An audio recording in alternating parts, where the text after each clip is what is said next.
So, hi everyone, and welcome to this episode of the Confidence Conversations podcast. I'm really delighted today to welcome Vanda Varga, who describes herself as a tour guide to your mind. So, who knows where this will go with my mind? Particularly this week, it's been a bit of a crazy week, which is all good. But Vanda, tell us who you are, what you do, and where you're from. Gayle, hi everyone. Thank you very much for having me. I'm very excited about today's episode. I'm Vanda and I am a tour guide to your mind. So I help you explore, uncover and remap your map of the world.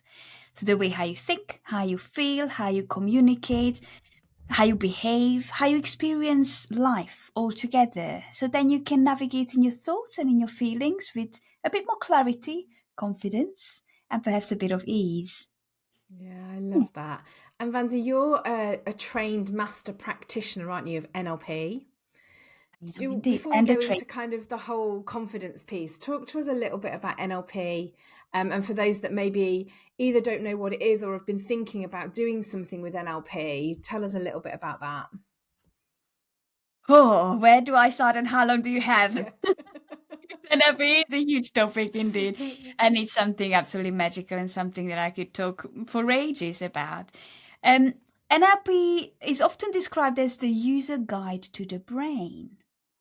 So when you think about it, us individuals, we all perceive the world in many different ways, don't we?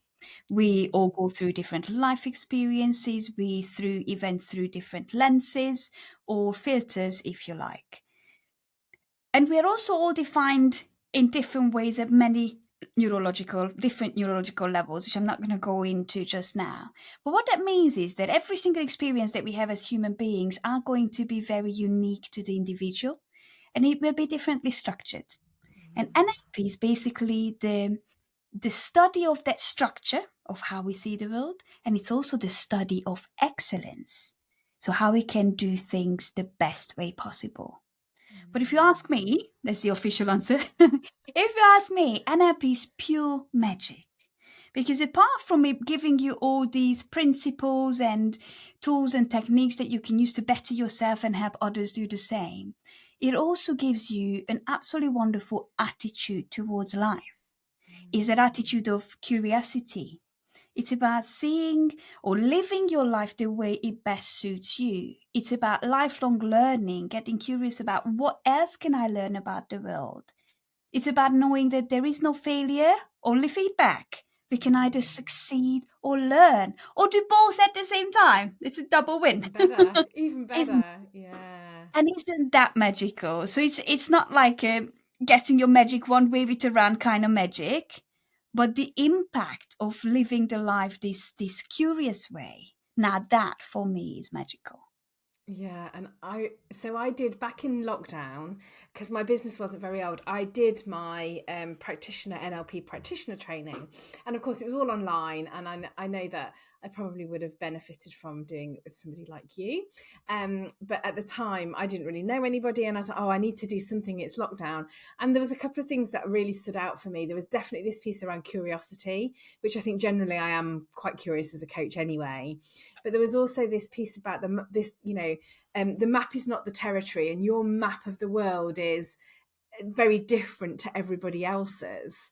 And there was a few other bits and pieces that stood out. So one around perceptual positions, where you can look down on different things in different ways. And I use a lot of right, I'm just going to put this out there. I use a lot of NLP in my coaching without realizing sometimes that's what I'm doing, but I do it in a different way. And one of the topics that I really want to talk to you today is about reframing, because and you talk there about, there's no failure, there's only success, or you learn. And I really believe in that. And it was something when I started my business, I had to really reframe in my mind that you can't see it as a failure. You have to see it as, right, what have I learned from that? And this reframing comes up in coaching quite a lot. So I'm really looking forward to exploring that in that sense. So tell me, Vanda, then, what does confidence mean to you? Again, how long have you got? This is such a big and such an important topic, isn't it? And I think for us to see what confidence is, we need to define what it isn't. And many people would think that if somebody is confident, then they are going to become boastful and arrogant and cocky, and they think that everything is great and everything is candies and rainbows. But for me, it's not what that means. For me, confidence means that you know who you are, Yeah. that you are aligned with your values and with your belief system. Because there are empowering values, which are absolutely brilliant, that drive you forward, and there are limiting ones as well. When you have the confidence to face those limiting beliefs and limiting values, get rid of those so then you can empower your own life. Now, that again is confidence on its own, and it also boosts confidence. It's about having the belief in yourself, in your own skills, that no matter what, you are capable to adopt, you are capable to learn, you're capable to change things around you if you need to. Yeah. So it's not about believing, like positivity, putting a positivity plaster around something and say that everything is going to be happy or candies and rainbows and nothing can go wrong. No, that's not true. We know that life goes wrong sometimes. We know that everybody around us can't be all supportive and our kind of people. We can't control anything that's happening around you. But when you have confidence in yourself, that deep inner confidence, then you know that no matter what happens, no matter what other people say, you will be okay. Because you can learn, you can adopt, you can carry on. You grow, you develop, don't you? Yeah, it's so true, isn't it? And confidence is such a big word, isn't it? It's such a big, there's so much. If you had an umbrella and the umbrella was confidence, there'd be so much under there. Yes. But this whole feeling around you having this deep sense of trust in yourself that That's right. whatever happens, it will be okay. And I think there's something as well, and you referred to it there about your values and your beliefs, and I've got a confidence iceberg. You can see it on my website, where your values and your beliefs are right at the very bottom of that iceberg, aren't they? That's wedged, and whilst again you can't really change those, you can adapt and you can be flexible with those, and then you move up into things like your experiences and your environment, all of which then build up into the outward display, which is confidence, which is what we see. And you're quite right. There's there can be some negative connotations, can't there, with confidence, which you Absolutely. referred to, which I think is really interesting. Yeah. So you could be, I quite often think as well, sometimes you can be a confident introvert. Mm-hmm. I don't love the word introvert, but a confident reflector, or because I I would say like I'm not necessarily an introvert, but I do a lot of internal reflection, probably too much, and that's a whole nother podcast episode. That's another topic. Yeah, that's a whole nother thing. But I think that you can still be a confident reflector, introvert, whichever word you prefer, and you don't always have to be this extroverted person to be confident, because it comes from within. Absolutely. And that within that inner confidence that we are talking about, I think that is the important part. Because going back to what people perceive confident as something bad, something boastful, something arrogant and cocky. Now, what I believe in is that if you don't have that inner confidence, how are you going to inspire confidence? Especially in professions where we are at, or we are in, how will we get people to trust us so then they can trust themselves and trust the process and actually go through that transformation that we are offering? So it's I don't think it's all that black and white binary thinking, isn't it? As human beings within society, we are conditioned to think binary. It's either left or right. It's right or wrong. It's black or white. And this is how I see this. Some people think that, oh, being confident, arrogant and cocky, that's all black, that's all horrible. So I'm not going to be this. I'm going to jump over to the other end and I'm going to shy away from showing people that I actually know what I do and I'm confident in what I'm offering to you. So then we become the little mice, don't we? And this is the problem when we jump from one to the other and we stop. We don't stop to see that, okay, there is black, there is white, but how many shades of grey are between black and white? And how many colors? Why would we need to be here? Or why would we need to be there? We need that quiet confidence that's somewhere in between here, where we can be firm in our knowledge, in our experiences, in our offering. We can be confident in that, using that word again. Yeah. We don't have to be arrogant and cocky, but we also don't have to shy away from things. And this is that little golden path.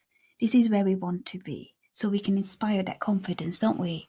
Yeah, and that's fascinating, isn't it? What you just said there, you got me thinking about, this kind of one thing or the other. It's either black or it's white, it's good or it's bad, it's a good decision, it's a bad decision. We've got to make the right decision, it's right or wrong. And you're right, we've almost been conditioned to sort of say there's no middle ground here. It's not okay to be in the middle ground because who wants to be there? But actually, if you do think about confidence, it is a bit of a continuum, isn't it, or a roller coaster, however you want to look at it. That in some, and it's situational as well. So in some situations, you're going to feel really confident at one end, which you could describe as the good, if you like, and at the other end, it feels really bad when you've had a confidence not. I don't know, maybe you've had some bad feedback or something hasn't quite gone as you had hoped it would when you've set out to do something. But I do wonder whether generally with confidence, when it's stable, a client of mine once described it as like a diving belt. And, you have those blocks on a diving belt where you can go up or down in the water. She said that, that the stable thing is the diving belt when it's fully balanced. That's and right. Then when things go wrong, I find I'm either rising or I'm going down. And I think that it is like a continuum of where we are, depending on what's going on for us at the time. Exactly. And I think we need to recognize that we can't always be the same level of confidence all the time, especially because not the same level of confidence is required to different situations or different tasks. Yeah.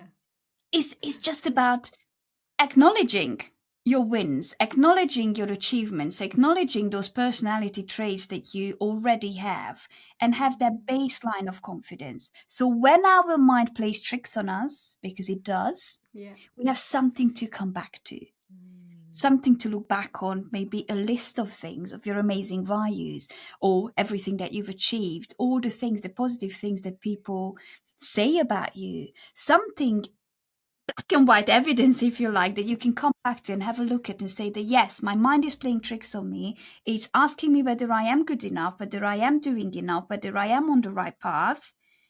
Here is the evidence that I am. So then you can bring your own confidence back a little bit.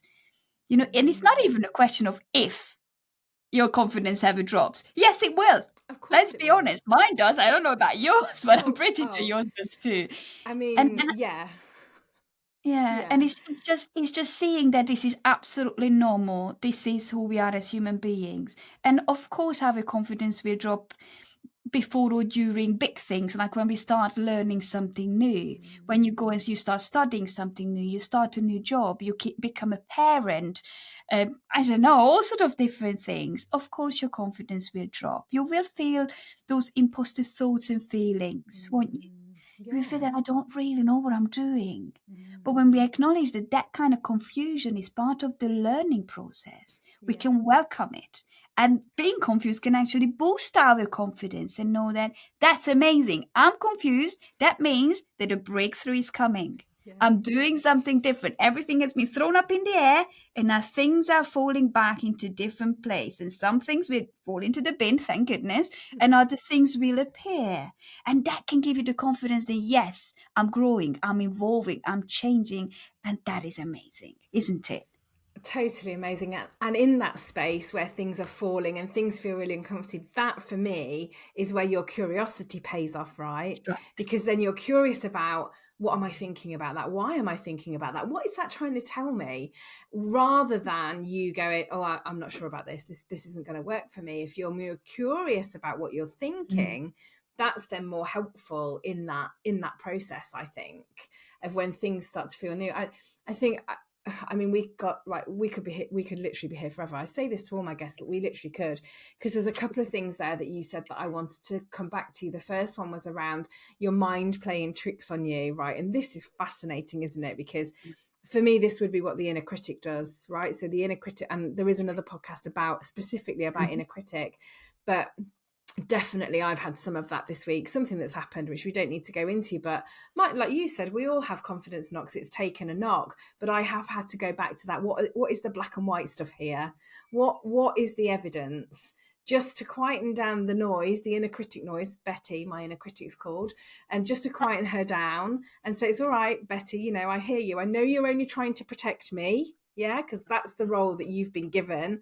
But I'm okay. I'm just going to go back to this bit over here. And again, there's that spectrum or that continuum, if you like, of confidence. So I was riding high at one point and then suddenly I'm right back here. And even this morning, I've gone to, I've taken it to supervision, coaching supervision, because I just wanted an independent view on it. And I've come away from that going, right, yeah, I'm much clearer about all of that now. So again, the people around you can help with those kind of things, can't they, as well? Yeah. Oh, they absolutely can. They can. And sometimes we do actually need to get it out of our head, put it on the table so then we can see it from different perspectives. Because if you don't, you literally just go around in that hamster wheel of negative thinking sometimes. And then you just keep bringing yourself down in that spiral, and then your confidence disappears. So putting it out on the table, having that supervision or having conversations like we could, as coaches, and just talk about what is happening for you, so then you can have those different perspectives, because wisdom comes from those different perspectives, doesn't it?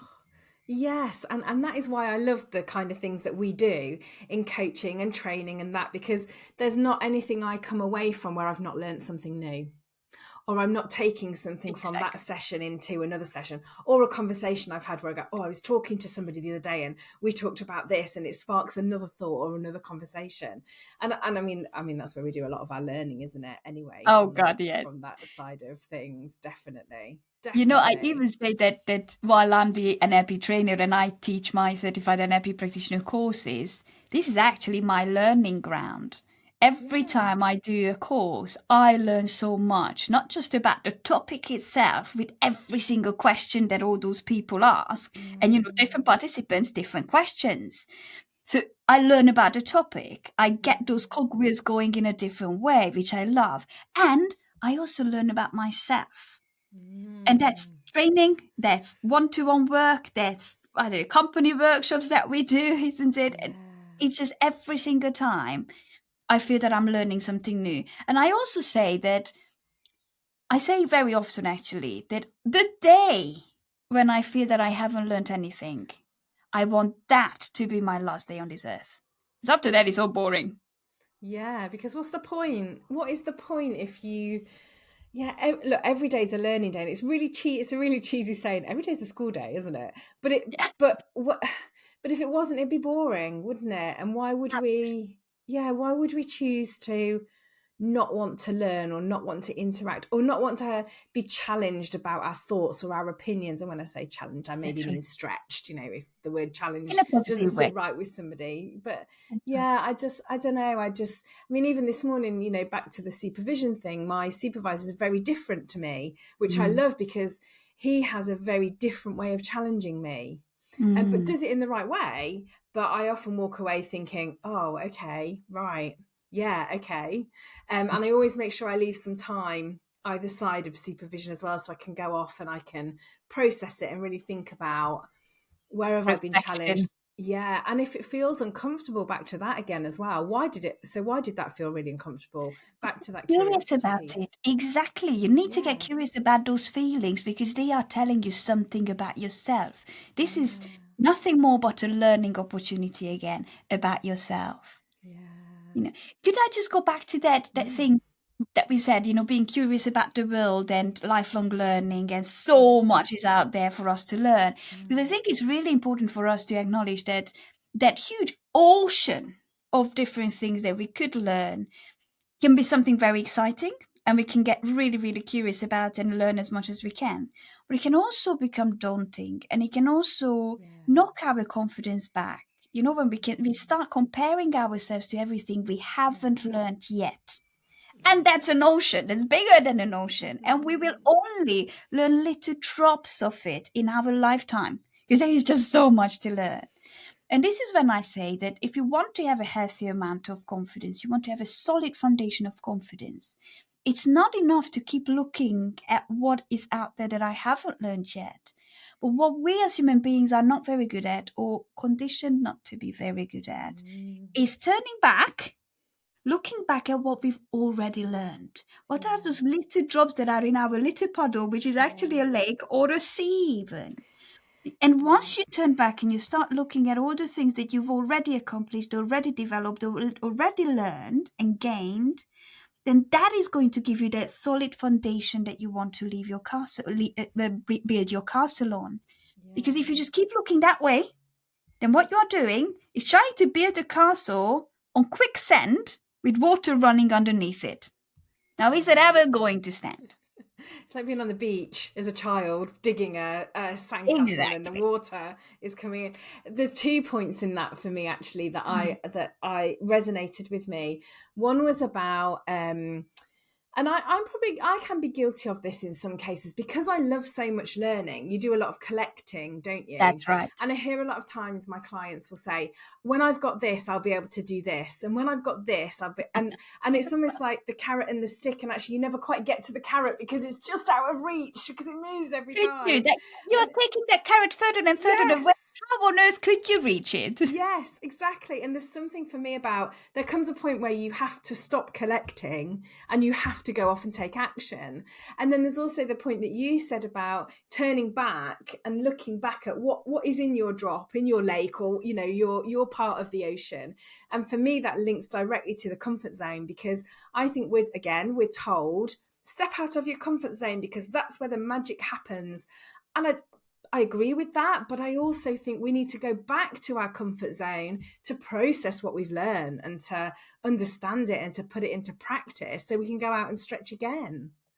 Exactly, and this is it, isn't it? It's about practice, practice, practice. Yeah. But if we just keep jumping out of our comfort zone and keep going and trying to widen it way too quickly, that's not going to help us. That's just going to knock your confidence back. Yeah. But if you here is your comfort zone and you stretch it just a little bit, you look around, take a big look around everywhere, and then you say that, okay, that's very good. I'm going to step back a little bit, keep practicing that. Then your comfort zone grows. And then you can take the next step the same way. You stretch it a little bit, and then you take a big look around there and start practicing that. And that's all about our brain's neuroplasticity, isn't it? Your brain's ability to rewire itself. Exactly. So how it works is that all the things that we practice will have very thick neural pathways in our brain, won't there? Mm-hmm. Now, in order for us to build those, we need to start carving it out first. But if you just walk on that path once, and then you walk on another one, and then you walk on another one, and you walk on another, that one will never deepen, that will never strengthen, that will never be carved out properly so you can keep traveling on it. Yeah. So we need to keep doing that. We need to keep practicing and build those new neural pathways, literally rewiring our brain. And this is how your comfort zone grows, doesn't it? Yeah, because confidence is a practice, like everything. Courage is a practice, right? Confidence is a practice. Anything we want to be good at, we have to practice. Exactly. Sorry. No, go on. I'm just thinking, because this quote from Russ Harris popped into my head. I'm going to paraphrase because I don't remember exactly. But he said that the feelings of confidence come after the actions of confidence. Yes. So we can't just expect that we'll wake up one morning and then our comfort zone will be that big. No. We need to take those actions to grow it. So we feel more and more confident in a bigger zone. Yeah.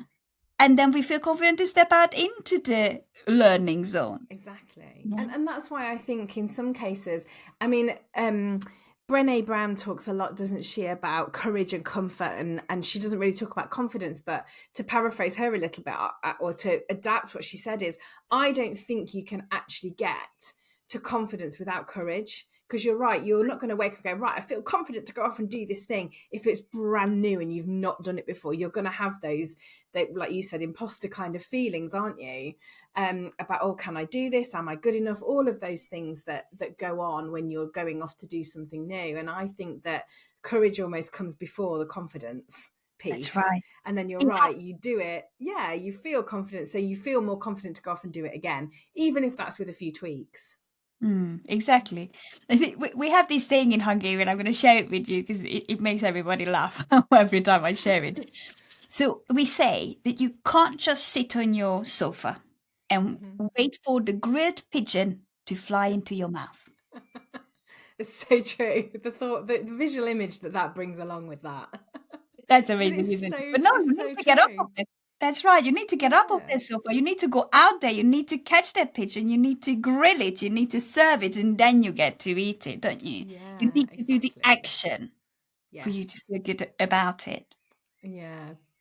Right, we could go on forever with confidence, but I'm really interested to know if if somebody came to you and said, "How can NLP help me with my confidence?" What would you say? Oh, you just said that you don't want to be here all day long. There are so many different tools and techniques within NLP that can help you. Um, it's I was just listening to another podcast actually before we came on it, from Mike Mandel and Chris Thompson. That's it, from the Mike Mandel Hypnosis Academy, and they were talking about confidence and how NLP can help with that. And it's not just about using NLP for yourself. It's not just about doing those techniques, because those are absolutely amazing to help you with getting rid of the negative things in your life that are not driving you forward and building more of the positive. You know, you can build your confidence by doing a lot of getting rid of or doing a little overloading with the positive. So these are all absolutely amazing things. But when you take a step back, it all comes down to you, doesn't it? It all comes down to the self-talk that you're having with yourself. It all comes down to your physiology. Yeah. So it's about the psychology of confidence and excellence, as well as the physiology of confidence and excellence. We need to match the two, don't we? So if Yeah. you keep talking negatively about yourself, if you don't catch yourself saying that, oh, I keep putting myself down, is that negative Betty you're talking about? I've got Pippi Longstocking. There you go. Yeah. She then tends to talk down at me, but it depends on what socks she's wearing, literally, in my mind. But yeah, because my positive one is Pippi Longstocking as well. But sometimes those Yes. stripes on the socks change and then they become rainbow colors. But it's about bringing the two parts of your brain, that positive self-talk and the negative self-talk, together. So then understanding what the negatively labeled one is trying to give you. As you said, Betty's there to Yeah. protect you. So Yeah. it's all coming down to there. It's about putting our critical thinking hat on and seeing things for what they are, as opposed to how they make you feel. How is Betty or Pippi making you feel? Oh, not great about myself, and it knocks my confidence back. Okay, but let's just listen to what they are saying. They want to protect us. They want us to do well. They want us to excel at what we do. So let's choose another way of doing it. So a lot about confidence is to feel confident to say no, for me, but not just to say no, not just to have boundaries with others, but also to say no to yourself. While it's really, really important to listen to yourself, I also believe that it's extremely important to know when to talk back to yourself and say that, no, I understand what you want and thank you. I'm grateful. Thank you for coming. Now I'm going to go and fulfill that bucket in a different way. So NLP can absolutely help you with that. Explore that self-talk, your inner chatter, if you like, and turn it into something that will be encouraging, empowering, and your greatest ally. Yeah, your best friend. Yeah. And I think there's something in there for me about the reframing piece, and That's right. something about the choice that you have to reframe that, isn't there? Like you Exactly. said, when you hear that nagging of Betty, to reframe that, to say, and I heard you say it then, to kind of say, well, what I know what Betty's trying to do, she's trying to protect me, but actually I've now got a choice to say, you can be good, Betty, over here, and go, come on, girl, you've really got this, you can do this. That's right. And It's for me, that it's as simple as that, I think, in some cases, isn't it? But it's recognizing, you're yeah. absolutely right, when you're doing that and you're in that spiral of going, right, how do I get out of that now? It's exactly that, isn't it? And for that, we have this theory in NLP called the cause and effect. So when it comes to defining your life and your destiny, effectively, you can be at two different places. You can either be at the effect of everything that's happening to you, or you can Yes. be at the cause, you, of Yeah. everything that's happening to you. Yeah. Things are happening, good things, bad things. Not everything is great. Not everybody is great. But an awful lot of people spend an awful amount of time perceiving that they are at the effect of everything and anything that's happening to them, as well as what's happening in their head. Yeah. And this is when we blame others and external factors, and we find excuses and reasons why we cannot succeed. This is where we ask the question, oh, why? Why is it me? Why is it happening to me? Yeah. And then there is the flip side of that. When we come back to cause and we say that, you know what? I can't control everything, but I can absolutely control my responses to it. Yes. So I'm not going to react, but I am going to respond. I'm going to take responsibility for my thoughts, my actions, my feelings, see them for what they are. I know that I can't fail. I can only learn or succeed or do both at the same time. I'm going to start asking questions like, what can I do to make it work? How can I make a difference? Where do I have influence? And all the rest. And we say in NLP that being at cause is your place of personal empowerment. And that's what we want for that confidence, don't we? We want to catch ourselves, as you said, and bring ourselves back to cause. And that's what NLP allows you to do. Now, we can't be there 24/7. But if you can, please come and teach me, because I don't know how. I'm here for You that. know, even we don't, even though we have all the tools in the world in our tool bag. But no, we can't. But it's not about not being at the effect at all. The aim isn't that. The aim is to spend as much time at cause as we can and as little as we possibly can here. But being here is important too. Sometimes we need to feel sad. We need to feel angry. We need to feel whatever. But then when it was enough, thank you, Betty. Thank you, Pippi. That was enough now. I had my pity party. I'm coming back here because I know this is where I flourish and where I grow. Yeah, and I think this idea of being at cause, one of my favorite coaching questions is, so what's in your control right here, right now? Love it. Because obviously that brings you back, doesn't it, from effect into cause, because it's, and one of my other favorite quotes is Viktor Frankl's, between the stimulus and the response is space, because we tend to react to the stimulus, don't we, which might be the effect actually, rather exactly than bringing us back to the cause, so we can respond. And you talked there, Vanda, as well about questions that you can ask yourself. If somebody wanted to practice this kind of, I'm going to call it reframing. I know that's probably not a technical term, but that does feel like, let's reframe this fact that we're at effect and we're where is us kind of thing. But where we want to be is this space of cause, this, as you called it, personal empowerment space. How can somebody do that for themselves if they wanted to, or there was a starting point for them? I think the first point is to recognize what is happening. Recognize that I am at the effect of everything that's happening to me, and just say that, yeah, it's okay. I'm going to decide how long I'm going to spend there. And when you had enough, you can ask yourself questions like, is what I'm thinking or feeling actually true? How else could I choose to see that? What other perspectives are out there? And this is where reframing comes from, doesn't it? Going back to wisdom lies in multiple perspectives. And that's what reframing allows you to do. So when you just, I'm going to give you an example. This is an example I use all the time. When people say that, I had to buy a smaller car. Well, when you look at it, that's absolutely horrendous for whatever reason. I don't know. I love small cars. But, for some people, that would be a step back or status symbol gone or whatever that will be. But when you allow it, when you put it out on the table again and allow to walk around it and look at it from different perspectives, reframing, then you can see that, okay, what is the positive in this situation? Well, it will be so much more economical. It's going to cost me so much less. I'm going to be able to park in the city, which doesn't happen very often for many people. Yeah. So there are so many positives in the same exact situation. So all you do is you keep the picture, you change the frame around it. The situation hasn't changed, but the way how you see it has. You can do it two ways. You can either change the picture, keep the picture, change the frame, or keep the frame and change the picture, whatever is appropriate. Your question there about how else can I choose to see that? That's really like that. I really love that question. A little bit like what's in your control, but how else can I choose to see that? Suddenly you're starting to think, oh, okay, maybe I'm only seeing that in one way, but actually there are 3 or 4 different ways I could see this. And how would someone else see it? So, if I put myself in someone else's shoes, how might they see this situation? I absolutely love that because, you know, it can be very difficult, especially when you just start with the whole mind thing and taking responsibility and reframing. It can be difficult because we can only think with our own head.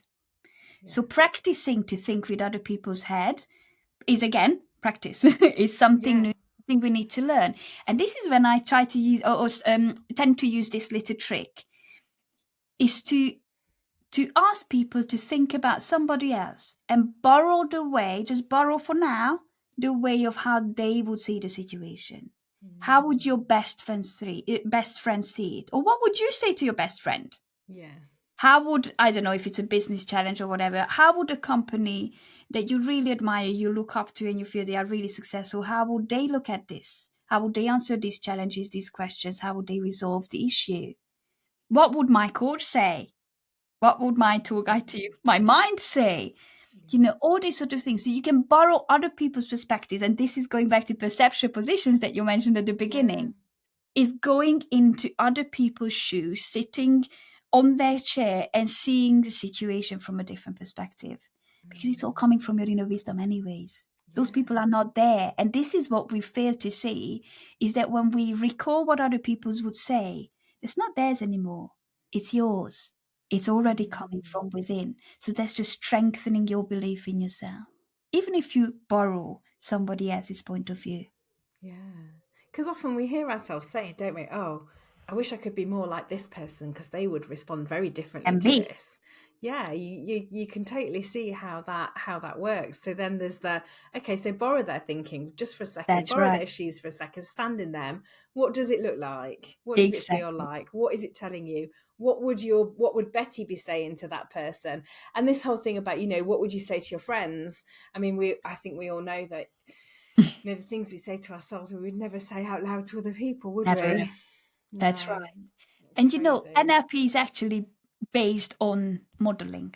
So what you are saying Yes. there is modeling other people's excellence. How would they see things? How would they solve things? How would they do things? So that's the whole thing. It's about that borrowing somebody, pretending that you are already that person, that you already think that way.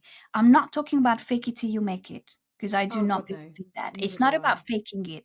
It's about pretending that you are already there.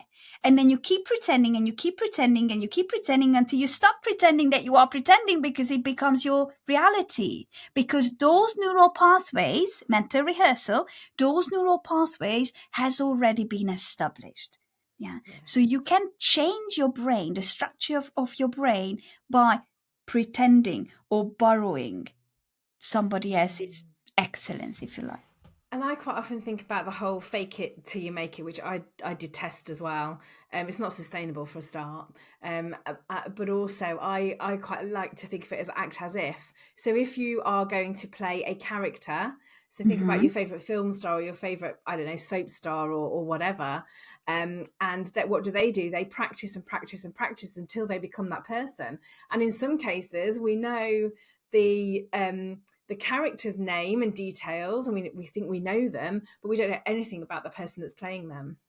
But that's because they've practiced. And back to what we talked about earlier is that, sometimes this confidence is kind of contagious. The courage is contagious, isn't it? You have to come across as that to get yourself out there and to do whatever you want to do. We've kind of come full circle a little bit there, haven't we? That's right. So, Vanda, if you were to give now 3 NLP top tips for someone who might want to build their confidence, what would you say? Oh, Putting you on the spot now. I think we mentioned quite a few, haven't we? So we were Mm, talking about celebrating your wins, building mm, that solid foundation of confidence. It's all going to go back to your neuroplasticity, your brain's ability to rewire itself. We want to teach you that we are proud of ourselves. We want to teach you that we are confident and we trust our skills. mm. So what I often suggest to my clients as well is to write lists of those skills, their capabilities, their values, their beliefs, their personality traits, and everything that people say to them. I even have a box here, a drawer. I'm going to show it to you. There we go. There's all my different thank you cards and different things what people That. say about me for the times when my brain plays tricks on me. Because it Yeah. does, yeah. So having that evidence, I think that's number one. But for that, you need to allow yourself to actually go there. Yeah. You need to allow yourself to see those things for yourself. And just remember, you don't need to plaster it around town. It's not about becoming boastful, arrogant, or cocky again. It's about increasing that inner, that quiet confidence that will then inspire confidence. So absolutely, yes. Acknowledging your wins, keep growing those lists forever. Why not? I also love this NLP technique called anchoring. Yes. Yeah, anchoring is a fantastic one. I know you know about it, but just so everybody knows, it's about utilizing our past experiences. It's about getting into our time machine and going back in time to time and place where we felt that we were really confident. Yeah.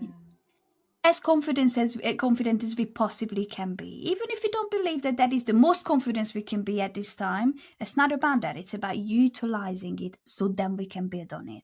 So going back in time to that place, and then you can close your eyes, you can keep it open when you are imagining it. It's completely up to you. But when you're there, you want to really see what you see, hear what you hear, and feel what you feel when you are full of confidence. And let it fill up your whole body and your mind. And then we anchor it down into a touch or into a word or into a piece of music, whatever that will be, which then when we come back in our everyday life, whenever we are in a situation where we need a bit of confidence, then we are able to fire up that anchor and take our mind back to that time and place when we felt that confidence. So practicing just that before a meeting, before a podcast recording, before a job interview, taking yourself back to a time and place when you felt that you were at your very best, you were at your excellence.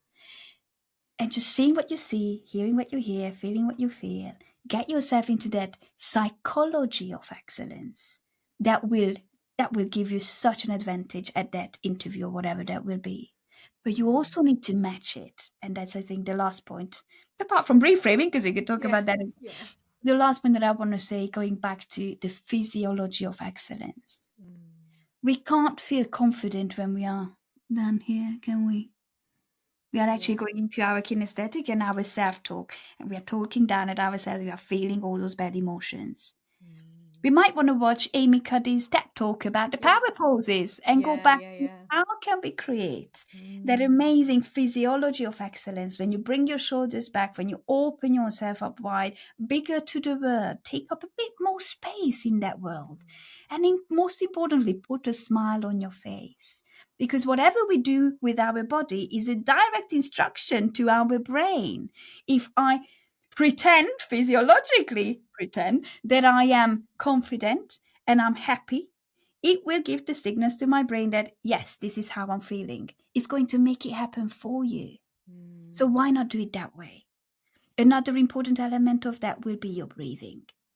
Yeah, when you're shallow breathing, again, we can't really be confident, can we? But perhaps doing a bit of box breathing before those big events, or just in everyday life when we feel a bit anxious. Yeah. Doing a bit of box breathing, or any sort of breathing that helps you to fill up your lungs fully and trigger your vagus nerve at the bottom of your lungs as well, sending some calming signals to your brain. That also helps you to get into that physiology and then the psychology of excellence and confidence as well. They are 3 amazing tips, and they take practice, but they're quite friendly to use, aren't they? And can be used wherever. I do love the anchoring one as well. I'd completely forgotten about I don't think I'd forgotten about anchoring. I've forgotten because I don't often use the terminology, whereas I will quite often think about, where was the time where you felt most confident? What was happening for you? And back to what were you wearing? What was your physiology? Who were you with? All of those things that give you that feeling, I suppose, because I guess confidence is a feeling, right? Somebody said to me the other day that it's hard earned and easy lost. And it's like, isn't that true? Isn't that true? So look, Vanda, thank you. If somebody wants to get in touch with you, we'll put this in the show notes, but do you want to just tell everybody where they can find you? Whether that's your social links or your website? Absolutely. People can find me on Instagram, LinkedIn, and Facebook at NLP with Vanda. I also have a website, vandavarga.co.uk, and there you can find all sort of information about one-to-one support, NLP practitioner trainings, company training workshops, all the rest. So just come and have a look. And if anybody wanted to have mental fitness tips, I send out my Wonderful Wednesdays, time Which is for your great, by mental the way. fitness newsletter. So yes, everybody's very, very welcome to sign up to that. Just feel free to have those free mental fitness tools. Amazing. Thank you for your time, Vanda. It's been fascinating. And I think I'm going to have to do like guests revisited, where I get guests back on to talk about the stuff that we didn't get time to talk about. But thank you. It's been a pleasure. Thank you for inviting me. And thanks everybody for listening to this episode of the Confidence Conversations podcast. And we'll see you next time.